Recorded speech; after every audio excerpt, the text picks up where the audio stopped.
How to activate PayPal debit card. Hello guys, this is Atticus and welcome back to another tutorial video. In today's video, I'll teach you guys how you can activate your PayPal debit card.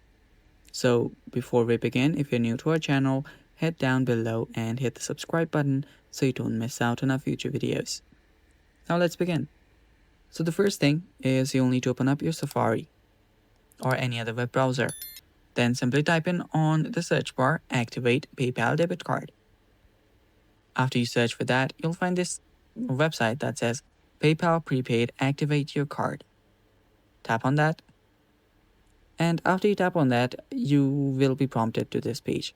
So here you can see activate your PayPal debit card under the description. So let this page load. After it loads, you'll then see this something like this that says activate card, and you will now need to follow this prompt. So all you have to do is enter your card number and your security code and tap on continue. Follow along with this process, give it the information that it's asking, then your card will get activated, and it's that simple. And that's how you do it, guys, and that's all for today's video. Thanks for watching. Stay tuned for more upcoming tutorial videos, and bye.